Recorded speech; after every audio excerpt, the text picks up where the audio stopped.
what's something that James Brown taught you, or like what's a song that was kind of a lesson for you in musicality when you were listening to James Brown early on? Because I feel like he had one of the biggest footprints on hip hop culture of any artist that came before.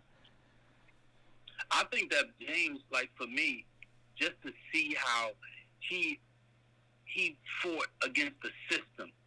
And what I mean by fighting against the system, I felt like James Brown was a bad mother. Shut your mouth. I felt like, like he didn't even take any smack from anybody. And when you watch all of the stories on him, it was right.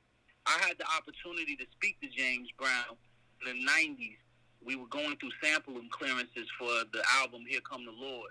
And I got a call down to legal in the EMI building.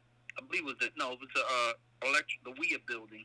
I got a call down to legal, and they said that somebody was on the phone that I had to speak to so we can clear a record. And I had no idea. I went down to legal, and the lawyer handed me the phone, and they said they wanted to speak to me about my lyrics before they can clear a record. So I got on the phone. It was a lawyer on the phone. He said, do it. He said, Dupré Kelly, do it all? I said, yes, sir. He said, hold on for a minute.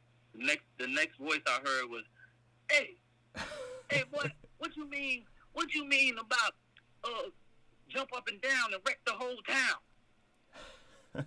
At this time, James Brown had his situation where he crashed with his wife at the time. Yeah. Excuse me, with his wife at the time around Georgia or something. He took the crazy mugshot picture at that time. Yeah. So when I said, and here come the Lords, I said, get up and down like James Brown, and wreck the whole town on Here Come the Lords.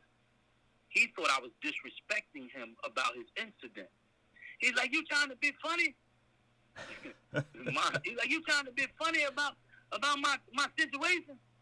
And I was like, Mr. Brown, no, wreck in the 90s was a form of, like, nobody can mess with you. You'll destroy anything that come in front of you with your talent. And I'm explaining this to him, and he goes, oh, okay. And then he gave the phone back. And that was my conversation with James Brown. and he cleared the record. That's so cool. Yeah, I mean, obviously the samples that came from his music were another huge part of early hip hop. I mean, that funk sound is a big part of the rhythmic influence in a lot of hip hop artists. Do you have a particular favorite James Brown sample?